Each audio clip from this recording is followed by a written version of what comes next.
প্রভু আমাকে যদি তারা হত্যা করে ফেলে, আমাকে যদি টুকরা করে ফেলে, ওই নমরুদের বাহিনীরা মনে মনে ভাববে ইব্রাহিমের খোদার কোনো ক্ষমতা নাই। প্রভু গো, আমাকে যদি 7 টুকরা করে কোনো আকাঙ্ক্ষা নাই, বাসনা নাই।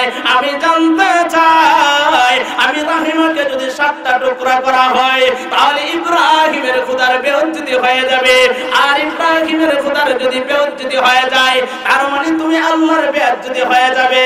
প্রভু গো, আমি টুকরা করলে রাজি আছি, কিন্তু এমন বেইজ্জতি হইলে তুমি কি বলো? দোয়াটা করছে কৌশলে, আল্লাহ তুমি যদি আমাকে দেও টুকরা হইতে আমি রাজি আছি, তবে আল্লাহ মানুষে মনে করবে ইব্রাহিমের রবের কোনো ক্ষমতা নাই। এবার চিন্তা করেন, বেশি লম্বা সময় কাটান যাব না। ভাববে যে মনে হয় ভয়ে এই কাজ করতেছে। এবার বলে চলে আসো, নিয়ে আসলেন। আইসা এবার 7 টুকরা করবে। এর আগে তো তার কাপড়গুলি করতে হয়, এখন তার কাপড় খোলা শুরু হয়েছেন। কি করা যায়? আমার আল্লাহর বান্দী আবার কাঁদতে আরম্ভ করে দিলেন, প্রভু গো, নমরুদের বাহিনী আমার এই বেপরদার হালত তৈরি করতেছে, আমার পরজিয়ত বের করে ফেলতেছে। প্রভু গো, আমাকে এখন তুমি যদি রক্ষা না করো, রক্ষা করার কোনো মালিক নাই। এই হালতে এখন আমার কি অবস্থা হতে পারে?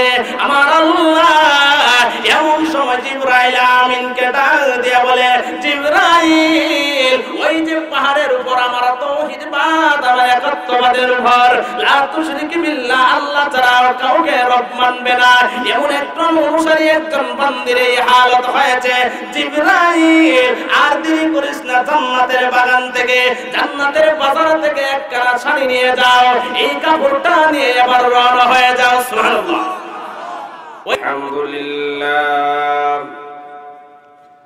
আলহামদুলিল্লাহি নাহমাদুহু ওয়া নাস্তাঈনুহু ওয়া নাস্তাগফিরুহু ওয়া নু'মিনু বিহি ওয়া নাতাওয়াক্কালু আলাইহি ওয়া নাউযু বিল্লাহি মিন শুরুরি আনফুসিনা ওয়া মিন সাইয়্যাতি আমালিনা। من يهده الله فلا مضل له ومن يضلله فلا هادي له ونشهد أن لا إله إلا الله وحده لا شريك له. قال الله تعالى في كلامه المجيد: بسم الله الرحمن الرحيم. لا تشرك بالله.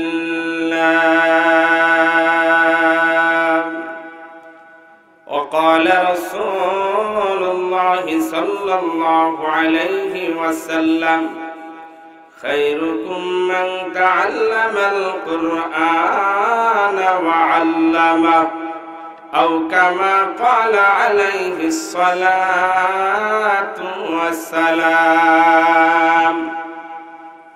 اللهم صل على محمد وعلى آل محمد كما صليت على إبراهيم وعلى آل إبراهيم إنك حميد مجيد. اللهم بارك على محمد وعلى آل محمد كما باركت على إبراهيم وعلى آل إبراهيم إنك حميد مجيد.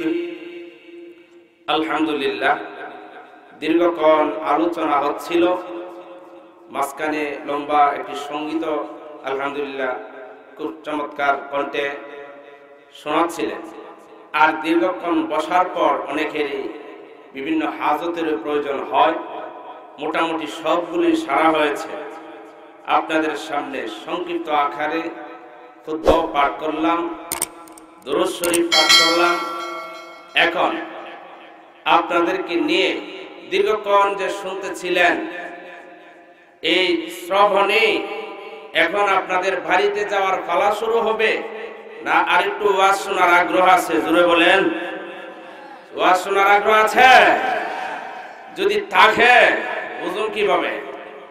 এই বোঝার জন্য হলো জিকির। এক হলো আল্লাহ নামের জিকির, যেখানে আল্লাহর নামের জিকির হয়, আলোচনা হয়। এই আলোচনা যতগুলি জিনিস এই আওয়াজটা শুনবে হাসরের ময়দানে, প্রত্যেকটা জিনিস আপনার জন্য আল্লাহর স্মরণ যে করছেন, জিকির যে করছেন, এই জন্য আল্লাহর দরবারে সাক্ষী হিসাবে দাঁড়ায় যাবে। চিল্লায় বলেন সুবহানাল্লাহ। এই সাক্ষী আমাদের জিকিরের সাক্ষী,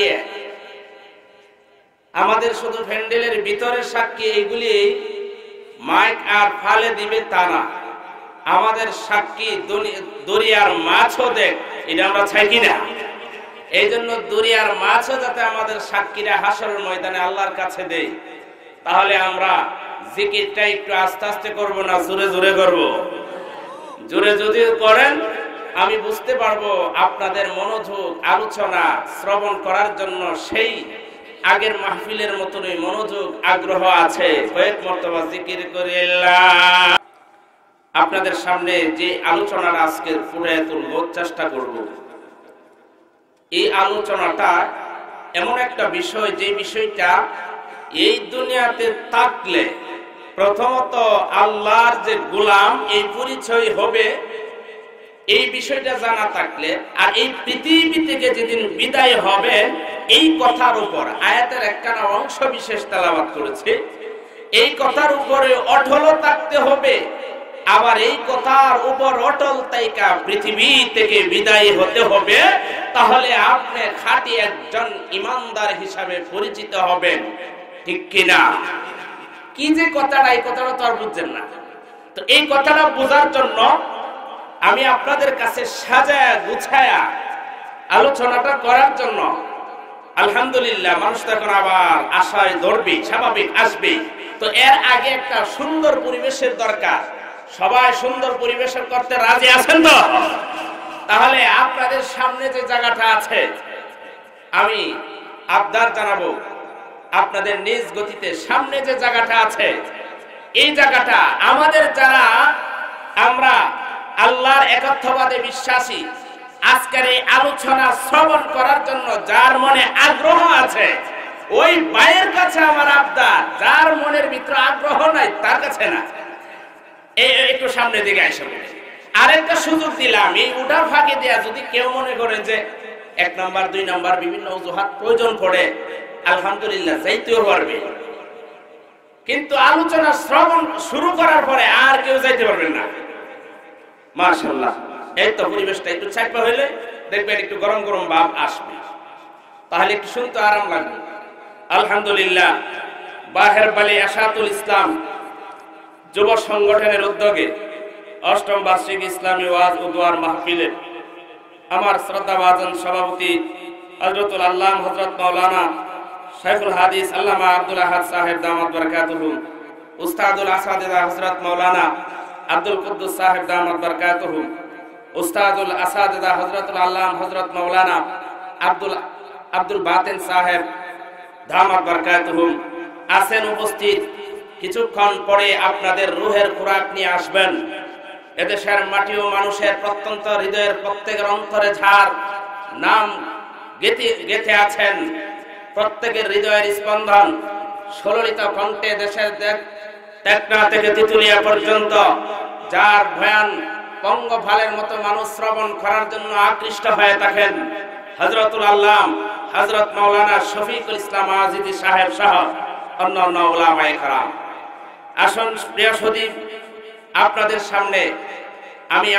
সামনে আলোচনাটা আমার মনে হয় আলহামদুলিল্লাহ আল্লাহর তৌফিকে ভালো করে করার চেষ্টা করব। মা তৌফিক ইল্লা বিল্লাহ। ভাবছিলাম আজকে প্রায় একটানা 5 দিন অসুস্থতা থাকার পর মাঝখানে 3টা মাহফিলে অনুপস্থিত হয়েছি, যাইতে পারি নাই। ভাবছিলাম আজকেও আসতে পারবো না। আমার মনে হয় আল্লাহর ফজল ও করম রহমতে, আলহামদুলিল্লাহ আপনাদের দোয়ার বরকতে, দেশের মাতৃভূমির ঠানে আল্লাহ আবার আসার তৌফিক দান করেছেন। এই জন্য আলোচনাটা আপনার শ্রবণ করার আগ্রহ আছে তো? জোরে বলেন, আছে কিনা? আল্লাহ বলেন লা তুশরিক বিল্লাহ।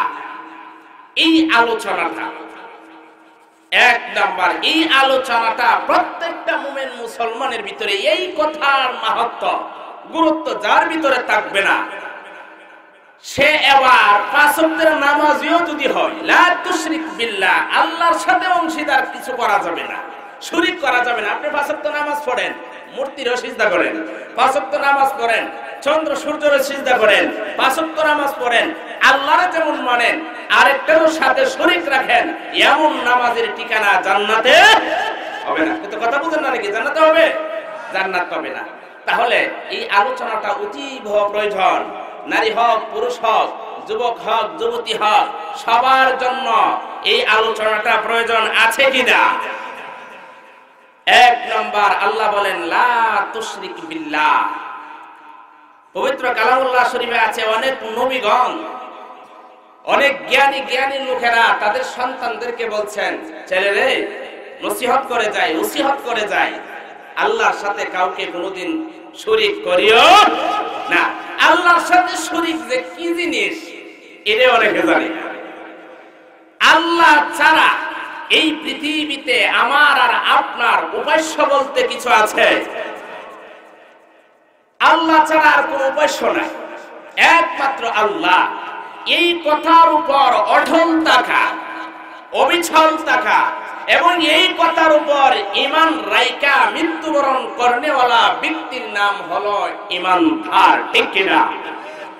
এই কথার উপর অনেক সময় জ্বর জাপটা আসবে, অনেক সময় বাধা আসবে, লা তুশরিক বিল্লাহ মানা যাবে না, একমাত্র আল্লাহ না, এই কথা অনেক সময় আসবে। আসলেও এই ঝড় জাপটা থেকে বাঁচার নাম, যে ব্যক্তি বাঁচতে পারে তার নাম হলো মুমিন। জোরে বলেন, তার নাম কি? মুমিন। এমন ব্যক্তির নামই মুমিন। আয়াতের শান নজুলের দিকে যাওয়ার আগে আপনারা কথাটার প্রতি খুব গুরুত্ব হওয়ার জন্য আমি খুব সহজ করে আপনাদের সামনে নবীজির সাহাবায়ে কেরামদের একটা প্রেক্ষাপট সামনে নিয়ে আসি যে লা তুশরিক বিল্লাহ, আল্লাহ ছাড়া এই পৃথিবীতে আর কাউকে মানা যাবে না। এইজন্য মুসলমান আল্লাহকে সিজদা করে, কোন মুসলমান মূর্তিকে সিজদা করে না। মাঝে মাঝে আছে অনেক সময় কিছু মুসলমান মসজিদে যায়ও সিজদা, দুর্গায় যায়ও সিজদা, বহু এমন নজির পাওয়া যায়। এটা দুনিয়ার লোভ লালসার কারণে, ঠিক কিনা? এই জন্য আসুন, সাহাবায়ে কেরাম অবিচল ছিলেন মৃত্যুর প্রাককালে পর্যন্ত, মরণ অন্তিম কাল কাছে, এরপরও তারা লা তুশরিক বিল্লাহ, আল্লাহর সাথে শিরিক করা যাবে না, এই কথার উপর অবিচল থেকেছে। কিভাবে? দেখেন, আমাদের উপর যদি বিপদ আসতে, এখন তো আমরা সাদরে এই আলোচনা খুব স্বাচ্ছন্দ্যময় একটা পরিবেশের মধ্যে শুনতে পাচ্ছি, বুঝতে পারতেছি। এমন একটা পরিবেশ একসময় ছিল না। লা তুশরিক বিল্লাহ, আল্লাহর সাথে শরীক করা যাবে না, এই কথার বোঝানোর মতো এমন ভাবে সচরাচর পরিবেশ ছিল না। সাহাবায়ে কেরাম কেমন ভাবে আমল করেছেন, কেমন ভাবে মেনেছেন, আমার আর আপনার দেখতে হবে। আল্লাহর হাবিব সাল্লাল্লাহু আলাইহি সাল্লামের সাহাবী হযরত আবু হুযাফা, আব্দুল্লাহ ইবনে হুযাফা রাদিয়াল্লাহু তাআলা আনহুর দিকে তাকাইলে বোঝা যায় লা তুশরিক বিল্লাহ। এই পৃথিবীর এই এলাকার বর্তমান আমাদের অবস্থা আর সাহাবায়ে কেরামের জীবনের জীবদ্দশার অবস্থা আকাশ পাতাল ব্যবধান। আমরাও নামাজি, তারাও ছিলেন নামাজি, আমরাও মুসলমান, তারাও মুসলমান, আমরাও ইবাদত বندگی করি, তারাও ইবাদত বندگی করি, কিন্তু আকাশ পাতাল ব্যবধান না বুঝার কারণে সাহাবী, আল্লাহর নবীর সাহাবী হযরত আব্দুল্লাহ ইবনে হুযাফা রাদিয়াল্লাহু তাআলা আনহু করুণ সময়ে তার উপর থেকে নোটিশ জারি করা হয়েছে, লা তুশরিক বিল্লাহ, এই কথার উপর থেকে তুমি সরে যাও। কিন্তু মুমিন মুসলমান কোনদিন এই কথা থেকে সরতে পারে? আরে জোরে বলেন, পারে কিনা? মুমিন যা বলে এটা থেকে কোনদিন সরতে পারে না।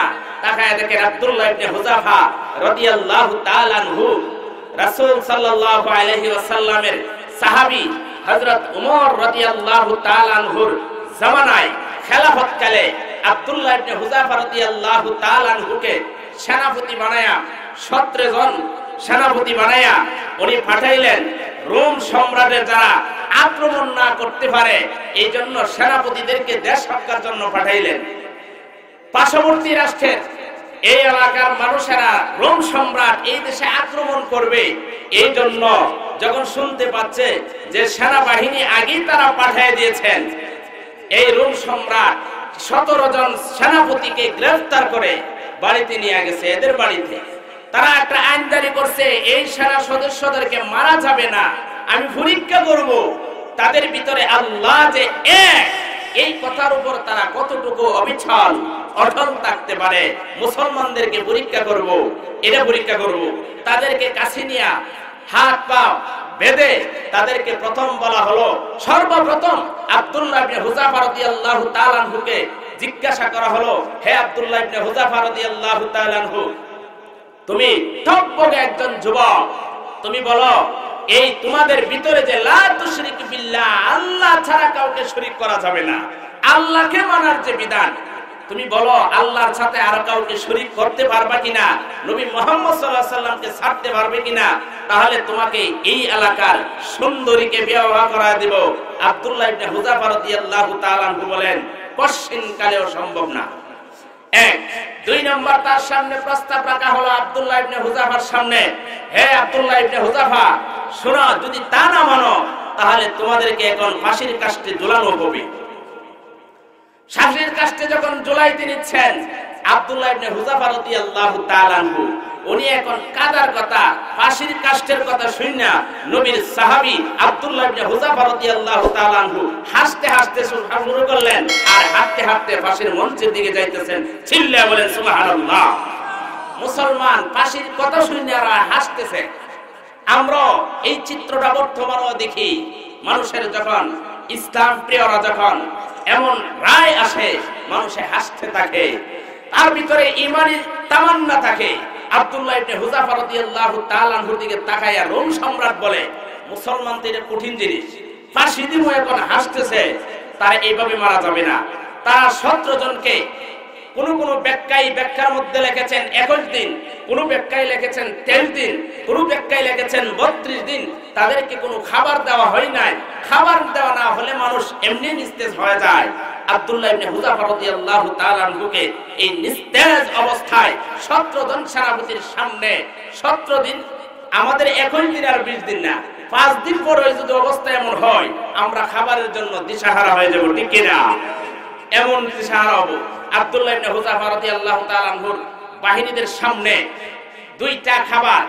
রাষ্ট্রপ্রধান বললেন যে তাদেরকে যারা দেখাশোনা করবা, শুনো, তাদেরকে যখন তারা দেখবা মৃত্যুবরণ করতেছে তখন জানাইবা যাতে তারা মৃত্যুবরণ না করে খাবার দিব। তাদেরকে কি খাবার দিলেন? 1 নাম্বার মদ। জোরে বলেন, মদ হালাল না হারাম? হারাম। যেই মুসলমান, কোন মুসলমান মদ পান করবে, আল্লাহর নবী মিশকাত শরীফের হাদিসে আজকে বলে আসলাম, আল্লাহর নবী সাল্লাল্লাহু আলাইহি সাল্লাম বলেন, এই মুসলমান কোনদিন জান্নাতে যাবে না। যেই মানুষের মদ পান করবে, আমাদের এরক অঞ্চলে মনে হয় না কেউ মদ পান করে, যদিও করে, আপনি যদি সাধারণ মানুষও হন, দিনমজুরও হন, নেতাও যদি হন, সরদারও যদি হন, যদি আপনি মদ পান করেন, আপনি বিশ্বাস করেন এই পৃথিবীর মানুষের সামনে আপনি একদিন ধরা না খাইলেও খোদার জান্নাতের গেটের সামনে আপনার মতন নেতার স্থান হবে না। তাহলে মদ পান যেই করে তার জান্নাতের ঠিকানা হবে না। 1 নাম্বার। তো আল্লাহর নবী সাহাবায়ে কেরামদের সামনে এই মদের পেয়ালা রাখা হয়েছে। 2 নাম্বার হলো শুয়োর মুসলমানের জন্য হালাল না হারাম? হারাম। শুয়োরের গোশত বোনা বানায়া সামনে রাখছেন। এখন আপনি আর আমি হলে বলতাম জান বাঁচানোই আমার আল্লাহর নবীর সাহাবী হুযাফা রাদিয়াল্লাহু তাআলা আনহু আব্দুল্লাহ ইবনে হুযাফা রাদিয়াল্লাহু তাআলা আনহু বলেন, এই রোম সম্রাট, এই কাফের বেঈমান, আমরা এতদিন খাবার খাই না, মনে মনে ভাবছ হাত পায়ে যদিও দুর্বল হয়ে যায়, তোরা জানিস না আমাদের ঈমান এখনো দুর্বল হয়। ঈমান দুর্বল হইছে না, এখন সামনেতে গেলে না হয় কিন্তু এখন লাঠি দিয়ে ফেলে দিব। সুবহানাল্লাহ বল। তাদের ঈমান। আব্দুল্লাহ ইবনে হুযাফা রাদিয়াল্লাহু তাআলা আনহুর এই দৃশ্যটা দেখা রোম সম্রাট বলে, ঈমান তো কঠিন এদের কাছে, এটা সহ্য করা যাবে না, কি করতে পারি? অবশেষে আরেকটা পদক্ষেপ চিন্তা করেছেন যে তাদের সামনে রাখা হবে একটা বড় কড়াই, ডেকচি গরম করলেন, তেল গরম করলেন, এর মধ্যে 17 জনের মধ্যে যে ছোট তারে নিলেন, নিয়ে হাত পা বাঁধলেন, তারে আগুনে ছাড়লেন। অবস্থার মধ্যে দেখলেন আব্দুল্লাহ ইবনে হুযাফা রাদিয়াল্লাহু তাআলা চিন্তা করলেন, হায় হায়, এভাবে যদি সাথী মারা যায়, আমিও মারা যাব, সবাই মারা যাবে, কি যে করতে পারি? একটা টেনশনে পড়ছে, কি করা যায়?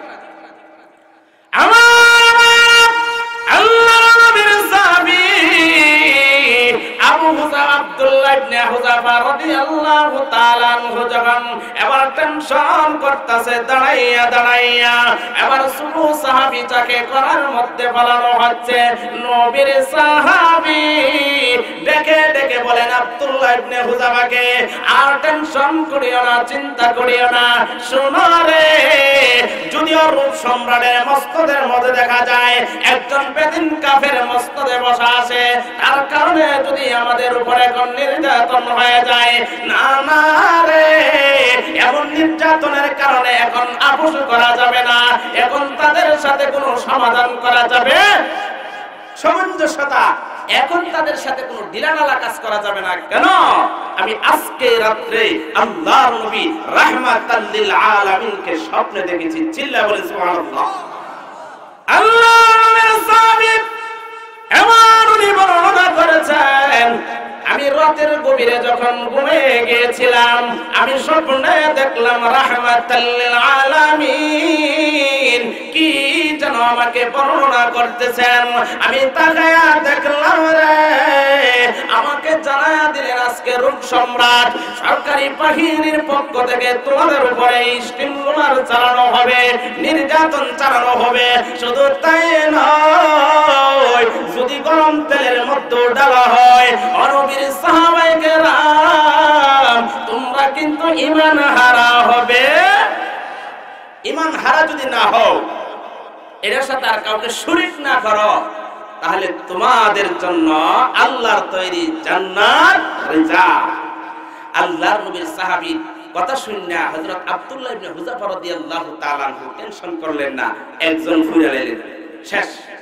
এবার আব্দুল্লাহ ইবনে হুযাফা রাদিয়াল্লাহু তাআলা আনহু সিরিয়াল, ওনার হাত পা বাঁধলেন, ওনাকে বলতেছেন, আব্দুল্লাহ এখনো সময় আছে, তুমি কিন্তু জান বাঁচাইতে পারবা।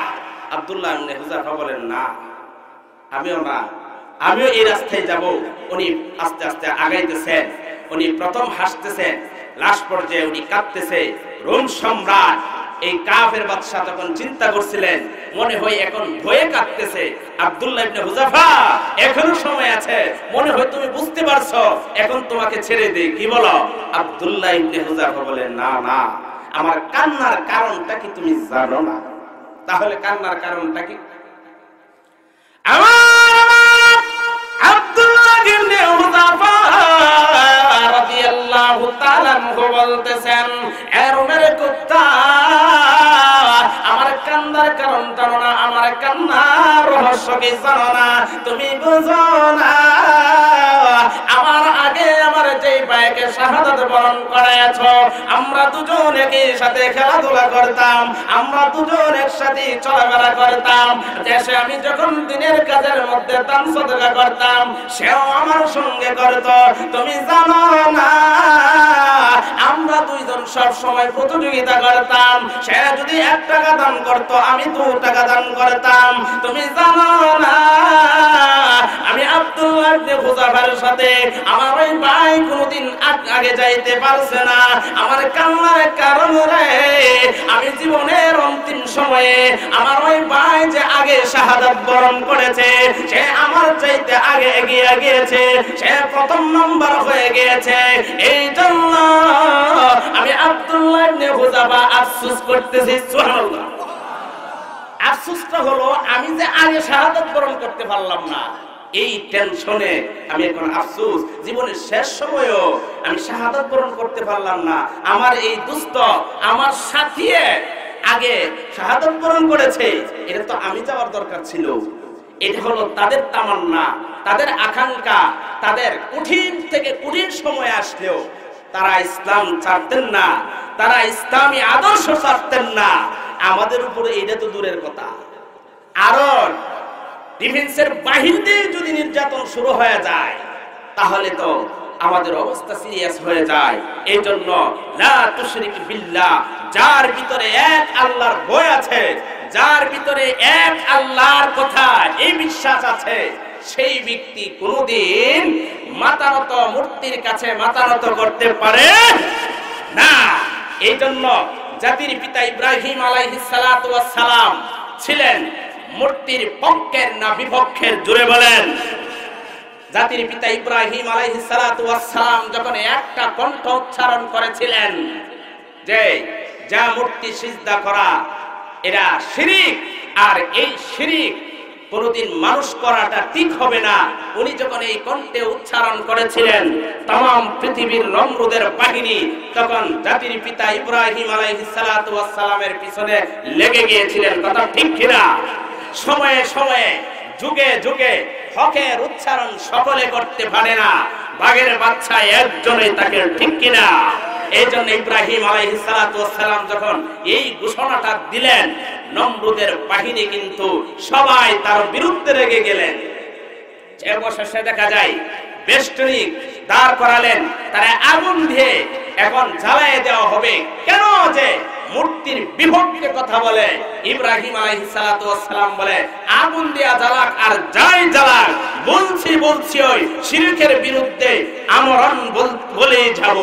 ইব্রাহিম আলাইহিস সালাতু ওয়াস সালামকে আগুন ধরে এটার ভিতরে ছাড়লেন। অবশেষে দেখা যায় সমস্ত মানুষ গেলেন ইব্রাহিম আলাইহিস সালামকে দেখার জন্য। আগুনটা যে অনেকদিন তাফসীরি কিতাবের মধ্যে ব্যাখ্যায় নিয়ে আসছেন, লম্বা চূড়া এরিয়া বানাইছে, তো কোন কোন জায়গায় মাস 6 মাস 3 মাস 30 দিন এমন ব্যবধান আছে, ব্যাখ্যা আছে যে এই আগুনের পরিবেশটা তৈরি করতে গিয়া সবাই গেছে ইব্রাহিম আলাইহিস সালাম কিভাবে যে পুরে, এই পুরার দৃশ্যটা দেখার জন্য গিয়া সবাই দেখতেছে। হঠাৎ তাকায় দেখে এই সবার সাথে নমরুদের একটা মেয়ে ছিল। কোন কোন কিতাবে তার নাম ছিলেন রাহিমা, কোন জায়গায় লেখছেন রহিমা, কোন জায়গার মধ্যে তার নাম লিখছে অগ্রেসা, বিভিন্ন নাম লেখছেন। নমরুদের মেয়েটাও সাথে গেলেন। গিয়া দেখি ইব্রাহিম আলাইহিস সালাম কতটুকু ঘুরছে। গিয়া দেখে আলহামদুলিল্লাহ ইব্রাহিম আলাইহিস সালাম সবাই গিয়া দেখলেন, একসাথে দেখতেছে ইব্রাহিম আলাইহিস সালামকে। নমরুদের মেয়ে দেখা গো আল্লাহু আকবার, আপনারা চিল্লাবেন আল্লাহু আকবার। এই নমরুদের মেয়ে গিয়া দেখে ইব্রাহিম আলাইহিস সালাতু ওয়াস সালাম আগুনে ঘুরবে দূরের কথা, উনি দি একবারে দুনিয়ার মধ্যে বৈশা বৈশা আল্লাহর জ্ঞান খেয়ালে ব্যস্ত। চিল্লাবেন সুবহানাল্লাহ। উনি ডাক দিয়া বলে বাবা আপনি জেনে বলেন আপনি হলেন বড় খোদা। এখন ইব্রাহিমের খোদা মনে হয় বড় খোদা না হয় এত বড় একটা আগুন ধরাইলেন, এই আগুনের ভিতরে ইব্রাহিম জ্বললেন না, কারণটা কি?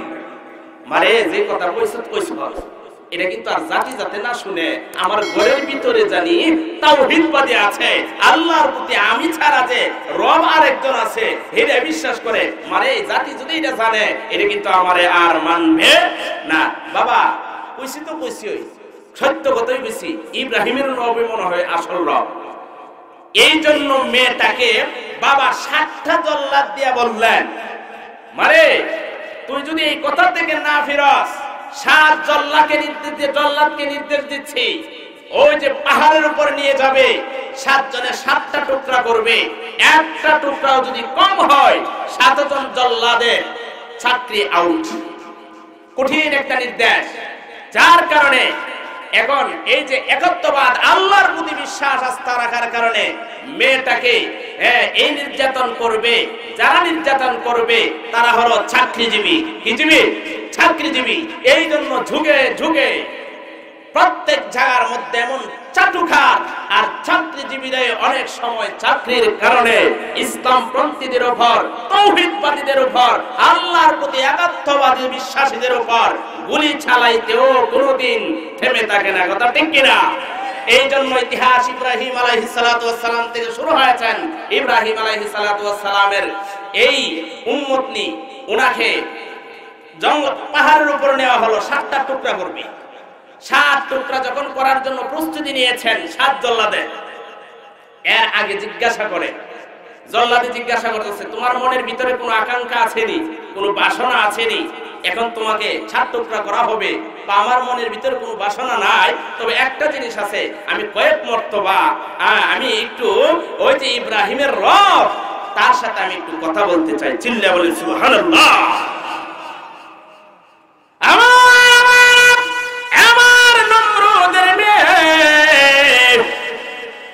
জানে না, গোসল জানে না, নতুন মুসলমান, কারো কাছে গিয়ে মুসলমান হন নাই, নিজে নিজেই তার ভিতরে লা তুশরিক বিল্লাহ, আল্লাহ ছাড়া কোনো মাবুদ নাই, এই কথার ভিতরে নিজে নিজে আমল করেছেন। দোস্তরে এবার মেয়েটা নিজে নিজে আল্লাহর কুদরতি পায়ে সিজদায় দিয়ে বলতে আরম্ভ করে দিলেন, প্রভু গো, আমাকে যদি এই জাল্লাদের হত্যা করে ফেলে, আমাকে যদি 7 টুকরা করে ফেলে, আমার কোনো আফসোস নাই। প্রভু গো, আমি তো বিশ্বাস করি ইব্রাহিমের খোদাকে, ইব্রাহিমের খোদা মানে তুমি আল্লাহ।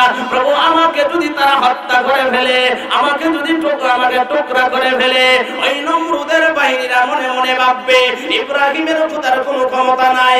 প্রভু গো, আমাকে যদি 7 টুকরা করে কোনো আকাঙ্ক্ষা নাই, বাসনা নাই, আমি জানতে চাই আমি ইব্রাহিমকে যদি 7টা টুকরা করা হয়, তাহলে ইব্রাহিমের খোদার বেইজ্জতি হয়ে যাবে। আর ইব্রাহিমের খোদার যদি বেইজ্জতি হয়ে যায়, তার মানে তুমি আল্লাহর বেইজ্জতি হয়ে যাবে। প্রভু গো, আমি টুকরা করলে রাজি আছি, কিন্তু এমন বেইজ্জতি হইলে তুমি কি বলো? দোয়াটা করছে কৌশলে, আল্লাহ তুমি যদি আমাকে দেও টুকরা হইতে আমি রাজি আছি, তবে আল্লাহ মানুষে মনে করবে ইব্রাহিমের রবের কোনো ক্ষমতা নাই। এবার চিন্তা করেন, বেশি লম্বা সময় কাটান যাব না, ভাববে যে মনে হয় ভয়ে এই কাজ করতেছে। এবার বলে চলে আসো, নিয়ে আসলেন। আইসা এবার 7 টুকরা করবে। এর আগে তো তার কাপড়গুলি করতে হয়, এখন তার কাপড় খোলা শুরু হয়েছেন। কি করা যায়? আমার আল্লাহর বান্দী আবার কাঁদতে আরম্ভ করে দিলেন, প্রভু গো, নমরুদের বাহিনী আমার এই বেপরদার হালত তৈরি করতেছে, আমার পঞ্জিয়ত বের করে ফেলতেছে। প্রভু গো, আমাকে এখন তুমি যদি রক্ষা না করো, রক্ষা করার কোনো মালিক নাই, এই হালতে এখন আমার কি অবস্থা হতে পারে? আমার আল্লাহ এমন সময় জিবরাইল আমিনকে ডাক দিয়ে বলে, জিবরাইল, ওই যে পাহাড়ের উপর আমার তাওহীদবাদ, আমার একাত্মবাদের উপর লা তুশরিক বিল্লাহ, আল্লাহ ছাড়া কাউকে রব মানবে না, এমন একজন অনুসারী একজন বান্দির এই হালত হয়েছে। জিবরাইল, আর দেরি করিস না, জান্নাতের বাগান থেকে, জান্নাতের বাজার থেকে এক কালা শাড়ি নিয়ে যাও, এই কাপড়টা নিয়ে এবার রওনা হয়ে যাও। সুবহানাল্লাহ। ওই দিকটা জান্নাতের কাপড় জিবরাইল নিয়ে যাইতেছে রাস্তায়, আর ওই দিকটা নমরুদের জল্লাদ বাহিনী এদেরকে কাপড় করতেছেন। কাপড় করতে করতে করতে করতে হঠাৎ শেষ, হঠাৎ তাকায় দেখে দুনিয়ার বাজারের কাপড় গুলা শেষ, জান্নাতের বাজারের কাপড় লাগানি হচ্ছে। সুবহানাল্লাহ। মনে মনে চিন্তা করা লাগলো, কি কাপড় খুললাম আর আসলো আর একটা কোন কাপড়, এটা আরো দামি বেশি। বড় জল্লাদে বলে, এটা নিয়ে টেনশন করার সময় নাই, তাড়াতাড়ি 7 টুকরা করো। 7 টুকরা, 1 2 3 শুরু করে দিছে। মনে করেন যে 3 বলার সাথে সাথে একসাথে এইভাবে তলোয়ার ফালাইবে। 3 এই বলছে, এমনি 3 জন ফালাবে। ঠিক এমন সময় আল্লাহর কুদরতি ব্যবস্থায় আল্লাহ পাক রব্বুল আলামিন নিজেই নোটিশ পাঠিয়ে দিলেন। সুবহানাল্লাহ। নমরুদ বাহিনীর ওই সদস্যরা যখন নমরুদের ওই জল্লাদরা যখন বড় জল্লাদ যখন 1 2 3 বললেন, এমন সময় তলোয়ার সামনের দিকে যাবে, দোস্ত রে আমার আল্লাহ সঙ্গে সঙ্গে নোটিশ পাঠাইয়া দিলেন, জিবরাইল ওই তলোয়ারকে এখন ঘোষণা করে দাও, আমার এই বান্দি, যেই বান্দি আমি আল্লাহকে মানে, আমি আল্লাহকে বিশ্বাস করে, জিবরাইল এই মুহূর্তে নোটিশ পাঠাইয়া দাও, এই তলোয়ার গুলো যেন আর সামনে না যায়। সুবহানাল্লাহ। তলোয়ার কি মানুষ কাটার কোনো ক্ষমতা আছে? ইসমাইল আলাইহিস সালাতু ওয়াস সালামকে তলোয়ার যদি কাটার ক্ষমতা থাকতো, ইসমাইলকে দ্বিখণ্ডিত করা হতো, ঠিক কি না? এই জন্য আল্লাহ, যিনি আল্লাহ ইসমাইলের তলোয়ার থামায় দিলেন, সেই আল্লাহ নমরুদের এই মেয়ের তলোয়ারগুলিকে জায়গায় দাঁড় করা দিলেন। এখন দাঁড়ানোর পর অবস্থা কি হলো? কারো হাত লড়ে না, কারো তলোয়ার লড়ে না, একজন আরেকজন দিকে তাকায় রয়েছে, কথা বলতে পারে না। কিছুক্ষণ পর মনে করেন যে হঠাৎ ছাগলের কানের মধ্যে বাড়ি দিলে কিছুক্ষণ পরে যেভাবে একটা নাড়া দেয়, এমন ভাবে তারাও একটা নাড়া দিতে শুরু করলেন। আর বললেন, কি ব্যাপার কি, আমার তলোয়ার লড়তেছে না। আরেকজন বলে আমার হাত লড়ে না, আরেকজন বলে আমার এমন জিনিস লড়ে না, পা লড়ে না। আর বড় জল্লাদে বলে, বলিস না, আমার অবস্থা এমন হলো আমার জবান পর্যন্ত বন্ধ হয়ে গেছে। সুবহানাল্লাহ। আল্লাহর কুদরতি ব্যবস্থা। লম্বা চূড়া কথা, এই কথার দিকে যাওয়া উদ্দেশ্য না। তারা এখান থেকে বাঁচাইলেন, আল্লাহ পাক কুদরতি ভাবে বাঁচাইলেন। জল্লাদরা বাড়িতে গেলেন, গিয়া বললেন, এবার যখন বললেন, কি ব্যাপার, দ্বিখণ্ডিত করতে পারলা না? না, করণ যেন না। যেই জল্লাদের টুকরা করবে, এই জল্লাদের কণ্ঠই এখন পরিবর্তন, ঠিক কিনা? যারা তার দেহরক্ষী, যে দেশ চালাইতে গিয়া নমরুদ বাহিনী যত ধরনের অপরাধ করেছে, এই জল্লাদরা ছিল তার সহযোগী, তারা ছিল চাকরিজীবী, তারা ছিল পিএস। তারাই এখন কণ্ঠ পরিবর্তন যখন করেছেন, তখন নমরুদের মস্তক তছনছ হয়ে গেছে, ঠিক কিনা? মনের ভিতরে একটা হইচই শুরু হয়ে গেছে, ব্যাপার কি, আমার পাশের রক্ষীগুলি দিয়ে এখন কণ্ঠ পরিবর্তন করে কথা বলতেছে, সর্বনাশ, এখন যে দেশের কি হালত হয়। তারা জবাব বলতেছে, নমরুদ, এই মেয়েকে তো দ্বিখণ্ডিত করবই নাই, বরং আমরা পর্যন্ত কালিমা পড়ে ঈমানদার হয়ে যাব। সুবহানাল্লাহ। লম্বা চওড়া কথা, যে লা তুশরিক বিল্লাহ, আল্লাহ ছাড়া আর কোনো মাবুদ নাই, আল্লাহ একমাত্র মাবুদ। এই কথা যার ভিতরে থাকবে, যেই পুরুষের ভিতরে থাকবে, যেই মহিলার ভিতরে থাকবে, এই মহিলা কোনদিন গুনাহ করতে পারবে?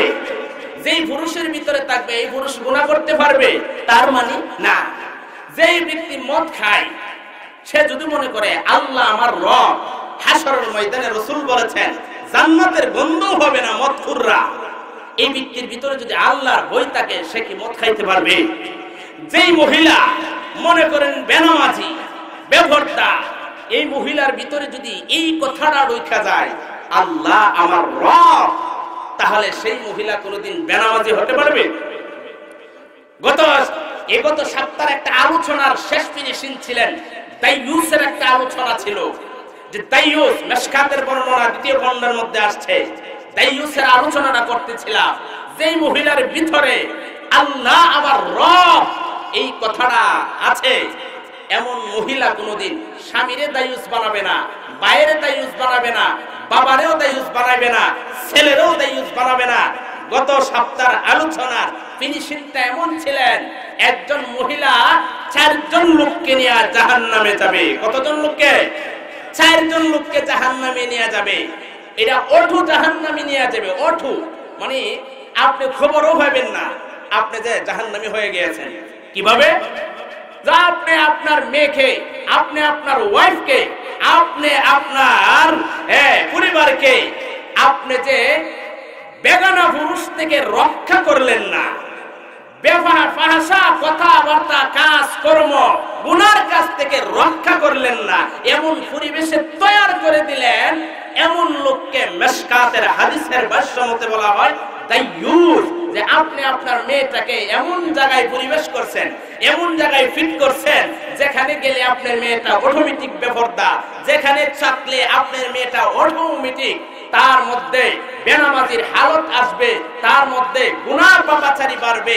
এই যে পরিবেশ করে দিলেন আপনি বাবা, আপনি ভাই, আপনি ছেলে, আপনি যে এই ব্যবস্থা করে দিলেন, আপনি কিন্তু তার গুনার কাজে নামাইছেন না, পরিবেশটা করে দিয়েছেন। আল্লাহর নবী বলেন এই দায়ুস আর এই দায়ুসের ঠিকানা জাহান্নাম। এই জন্য আপনি কিভাবে আপনার মেয়েটার দায়ুস হইলেন, কিভাবে আপনি আপনার ফ্যামিলির দায়ুস কিভাবে হলেন? দায়ুসের বর্ণনা মেশকাত কিতাব, হাদিসের কিতাব, কিন্তু অনেকে হয়তো দায়ুস কোন জিনিস চিনতে পারছে না। আপনি উঠু দায়ুস হয়ে যাবেন। যেমন আপনার মেয়েটাকে মাদ্রাসায় পড়ালেন, না স্কুলে পড়ালেন, না কলেজে পড়ালেন, না ভার্সিটিতে পড়ালেন, আমি এটা বলতে চাই না, আমি বলতে চাই এমন একটা পরিবেশে আপনি পড়ান, যেই পরিবেশে পড়ানোর কারণে আপনার মেয়েটা বেগানা একজন পুরুষের সামনে হেলে দুলে নাচে, গান গাইবে না, কারণ আপনি একজন মুসলমান। পরিচয় আপনাদের কি? আমরা মুসলমান। আমরা কি মুসলমান? এবার স্কুলে পড়ো, ভার্সিটিতে পড়ো, মাদ্রাসায় পড়ো, কোনো আপত্তি নাই। আপত্তি হচ্ছে সেখানে যেইখানে পড়াইলে আমার ইমানদার গ্রামের সন্তান বাবার সামনে, বেগানা পুরুষের সামনে হেলে দুলে নাচানাচি শিখবে, বেপরদা শিখবে, বেনামাজি হবে, এভাবে চলাচল করবে। এমন পরিবেশে যে মেয়েটাকে আমি আপনি গার্জিয়ান হয়ে ছেড়ে দিলাম, আমি আপনি ভাই হয়ে ছেড়ে দিলাম, বাবা হয়ে ছেড়ে দিলাম, এই জন্য আমি যে পরিবেশে দিলাম আমি হলাম দায়ুস। এই জন্য আমার ঠিকানা জাহান্নামে। আপনি কোথায় পড়ান এটা দেখে বিষয় না, দেখার বিষয় হলো এমন জায়গায় পড়ান যেখানে দিলে আপনার মেয়েটা পর্দাশীল হবে, আপনার মেয়েটা দিনদার হবে। কি আগে চলে গেছে, আমাদের মা চাচিদের যেমন আগে চলে গেছে, মা মাজা যেটা গেছে এটা অতিবাহিত, আল্লাহ এদের যে কোনো উসিলা মাফ করবে। এখন হলো সমাজ, এখন হলো যুগ পরিবর্তনের সময়। আল্লাহর নবী সাল্লাল্লাহু আলাইহি সাল্লাম বলেন এরকম বাবা, এরকম মা, ভাই, এরা হলো দায়ুস, যারা নিজের সন্তানদেরকে যথাযথ জায়গায় ফিট করালেন না, পরিবেশ করে দিয়ে গেলেন না, এরাই হলো দায়ুস। আমার ছেলে, আমার মেয়ে, আমার সন্তানকে আমি যে রক্ষা করলাম না, বাবা নাই উপযুক্ত ভাইদের রক্ষা করলো না, ওরা হলো দায়ুস। এবার আসুন, আল্লাহর ভিতরে, যেই মহিলার ভিতরে আল্লাহর ভয় থাকবে, সে কোনোদিন আল্লাহর নাফরমানি করতে পারবে? ভুলে বলেন পারবে? অনেক জায়গায় শোনা যায় ওয়াইফ স্বামীর কথা শুনে না, স্বামীর নাফরমানি করে। কারণটা কি? তার ভিতরে আল্লাহর ভয় নাই, তার ভিতরে আল্লাহর তাকওয়া সে তার ভিতরে অর্জন হয় নাই। কিরকম ভাবে? যেই মহিলার ভিতরে আল্লাহর ভয় থাকবে, তার ভিতরে আল্লাহর ভয় থাকার কারণে সে কোনোদিন গুনার দিকে আগাবে না, ছোট্ট একটা কথার দিকে আগায় ধীরে ধীরে। যেই মহিলার ভিতরে আল্লাহর ভয় থাকে, সে কোনোদিন আল্লাহরও নাফরমানি করবে না, মা বাবারও নাফরমানি করবে না। ছোট্ট একটা গল্প, আব্দুল্লাহ ইবনে মুবারক রাহমাতুল্লাহ আলাইহির জামানার হযরত ওমর রাদিয়াল্লাহু তাআলা আনহুর জামানার একটা কথা বলি, আলোচনাটা নিয়ে আসি এইভাবে যে যেই মহিলার ভিতরে, যেই মেয়েদের ভিতরে, আমি আবারও বলছি, কোথায় পড়ান দেখার বিষয় নয়, এমন প্রতিষ্ঠানে পড়ান যেই মেয়ের ভিতরে সর্বপ্রথম ঢুকবে ইত্তাকুল্লাহ, জুড়ে বলেন আল্লাহর ভয় যাদের মুখে, যাদের ভিতরে ঢুকবো, এমন প্রতিষ্ঠানে আমরা পড়াবো। কেন কেন না হয় আমি দায়ুসের বাবা হব, কেন আমি দায়ুসের বাবা হইতে যাব? আসুন, আল্লাহর হাবিব সাল্লাল্লাহু আলাইহি সাল্লামের সাহাবী হযরত ওমর রাদিয়াল্লাহু তাআলা আনহুর জামানায় দেখেন, উনি যখন রাষ্ট্রপ্রধান, উনি চিন্তা করলেন দেশে যেইভাবে সব যুগে যুগে দেখলাম দেশে যেভাবে চুরি ডাকাতি হয়, আলহামদুলিল্লাহ এখন কিন্তু আমাদের এলাকা অনেক সুন্দর, অনেক সুন্দর পরিবেশ, কোনো ডাকাতি নাই, ঠিক না? খুব কম, এখন অনেক পরিবেশ বাড়ি, তারপরও মাঝে মাঝে পাওয়া যায় ইত্তাকুল্লাহ, আল্লাহর ভয় না থাকার কারণে মানুষের অভাব অনটন, দুরবস্থ মানুষদের যেই দান করা হয়, তেলের বোতলও তাকে অনেক সময় খাটের নিচে, ঠিক কিনা? কথাটা বুঝছেন না? আল্লাহর ভয় ভিতরে না থাকার কারণে চাল, গম, তেল এইগুলিও খাটের নিচে পাওয়া যায় কিনা? আপনাদের এলাকা হয়তো আমরা নাও হইতে পারি, এমন বহু থাকে ভিতরে। কেন? ভিতরে আল্লাহর ভয় নাই। হযরত ওমর রাদিয়াল্লাহু তাআলা চিন্তা করলেন, আমি দেশ চালাবো, এটা বড় কথা না, আমি দেশের ভিতরে, মানুষের ভিতরে আল্লাহর ভয়, এই কথাটা ঢুকছে কিনা। উনি রাত যখন গভীর হলেন, 14 বেশ ধারণ করে হাইটা হাইটা দেখতেছে কোন জায়গার ভিতরে মানুষের কোন হালত। উনি সংসদ ভবন থেকে বের হয়ে উনি হাঁটতে হাঁটতে হাঁটতে হাঁটতে গেলেন এক জায়গায়, গোয়ালনির এলাকায় গিয়া দেখে মা তার মেয়েকে বলতেছে, মাগো খুব সকাল সকাল দুধ দহন করতে হবে, আর সকালে তোমার আব্বাকে দিয়া বাজারে পাঠাতে হবে, দুধ পাঠাতে হবে বিক্রি করার জন্য। একটা কাজ করো, এখন তো 60 টাকা কেজি দুধ, তো একটা কাজ করো, 1 কেজি দুধ যদি আমাদের গাবি থেকে আসে, আমরা আরো যদি পানি দিয়া দেই 2 কেজি দুধ হবে 120 টাকা আসবে, ঠিক কিনা? এত সহজ ভাবে 60 টাকা বাড়ানো ছাড়ে খেয়ে মা তার মেয়েকে বলতেছে, মেয়েটার বয়স তখন ধরুন 13 বছর 14 বছর বয়স। মেয়েটা বলে, মাগো এই যে কথাটা বললা এটা তো একটা ধোঁকা হবে, হযরত তোমার আইন জারি করেছেন যে এইভাবে দুধে পানি দিয়ে বিক্রি করা, এইভাবে ধোঁকা দেওয়া ইসলামে নিষেধ।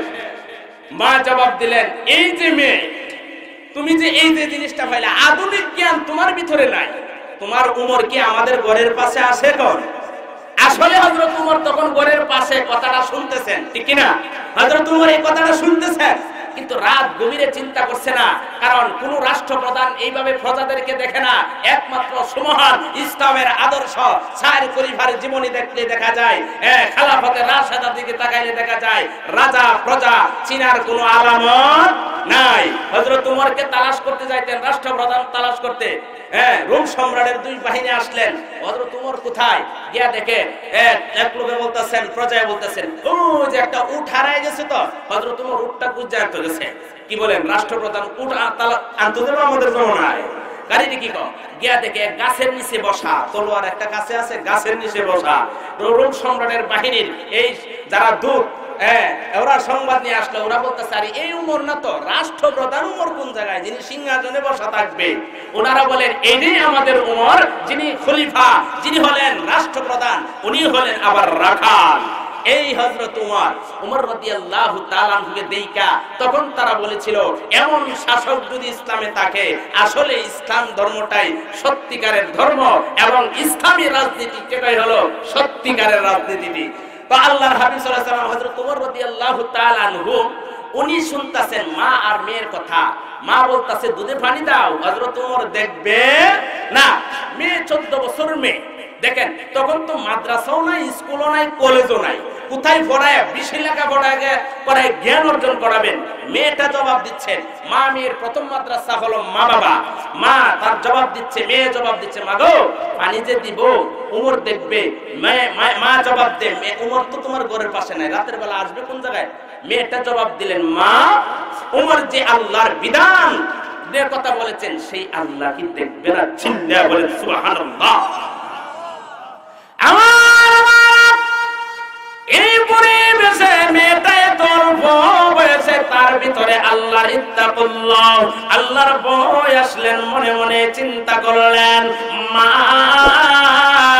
হযরত উমর এই মজলিসে গভীর রজনীতেও না থাকতে পারে।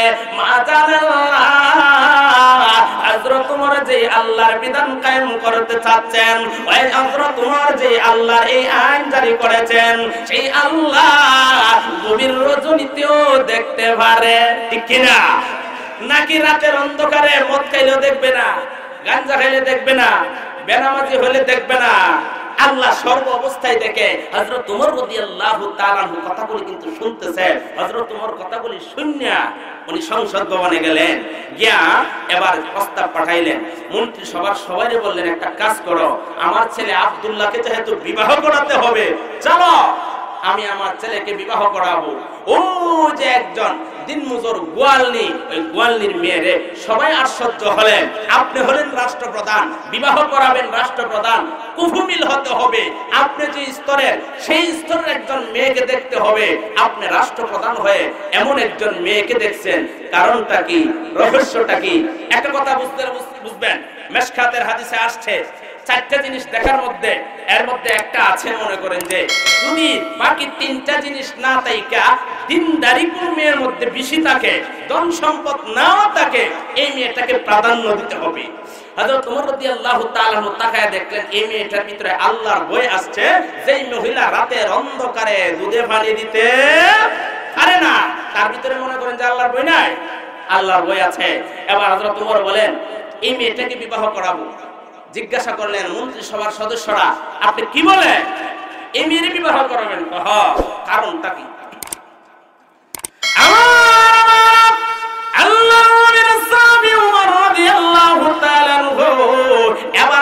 দিতে আরম্ভ করে দিলেন। মন্ত্রী সবার লোকেরা তোমরা শোনো রে, এই মহিলা যদিও গরিব হয়, এই মহিলা যদিও নিঃস্ব হয়, তোমরা জানো না তার ভিতরে আল্লাহর ভয় আছে, ইত্তাকুল্লাহ আছে, তার ভিতরে আল্লাহর ভয় আছে। যে মহিলার ভিতরে আল্লাহর ভয় থাকবে, তোমরা জানো না যে রাতের অন্ধকারে আল্লাহর ভয়ে দুধে পানি দিতে পারে নাই।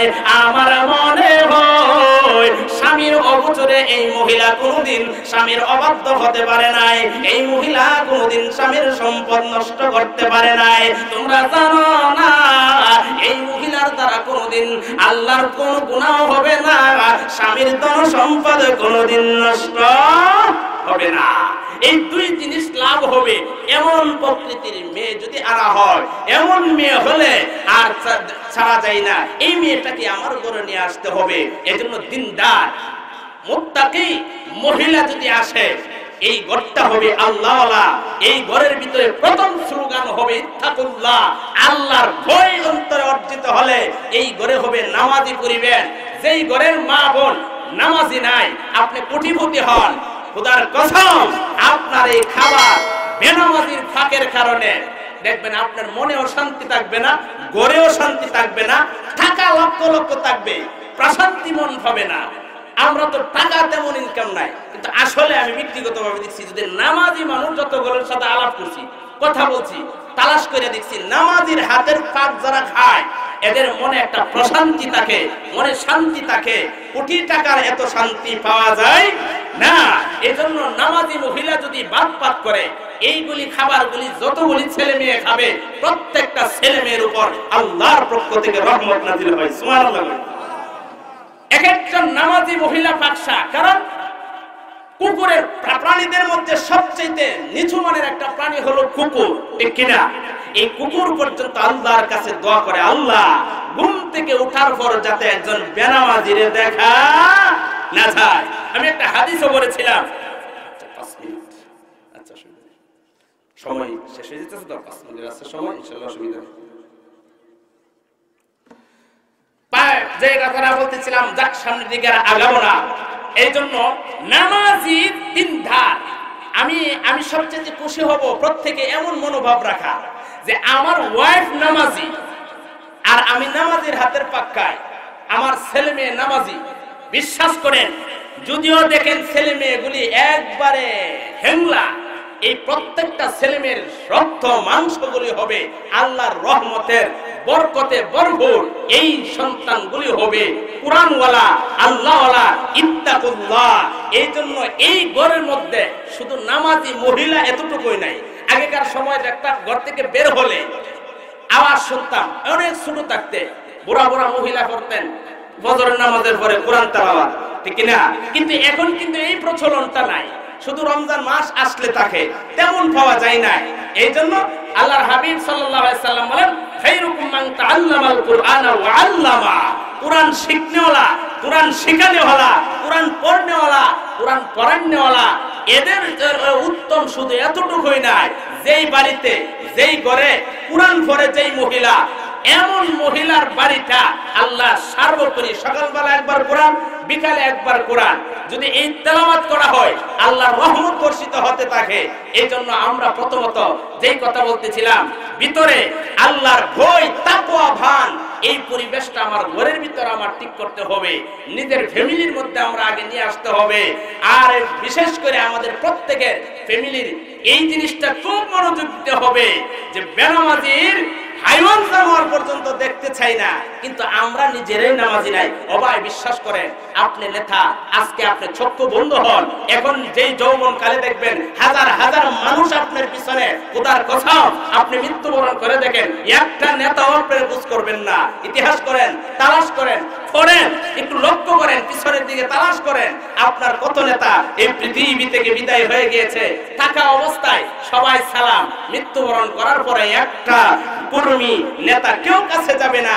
এমনও হবে যৌবন কালে দেখবেন হাজার হাজার ভক্ত, অভাব নাই, আপনার দেখবেন সদস্য কর্মীর অভাব নাই।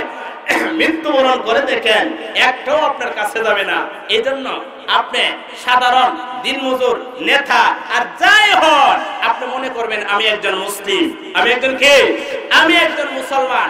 আল্লাহ তাআলা আমাদেরকে এই অসুস্থতার হালতে খেয়াল ছিল যে আপনাদের সাথে আলহামদুলিল্লাহ হুজুরও দেখা যায় আয়েশা বলছে, হুজুর আমাদের অত্যন্ত পরিচিত মানুষ হয়, যদিও হয় দেখবেন কি মজার আলোচনা যে করে। হ্যাঁ, অনেক আগে একবার এই স্টেজের মধ্যে অনেক আগে একবার দেখেছিলাম, বহু আগে। হ্যাঁ, তৎকালীন সময় হুজুর চমৎকার সঙ্গীত গাইতেন, ওই সময় পিছনে বসা ছিল, অনেক আগে। দেখবেন কি মজার আলোচনা যে করে। আলহামদুলিল্লাহ আমরা সবাই শুনবো, আপনাদের কাছে দোয়া চাই। আজকে খুবই ইচ্ছা ছিল যে নাওই আসবো, কারণ একটানা 5 দিন অসুস্থ থাকার পর এখন আসার পর দেখলাম মোটামুটি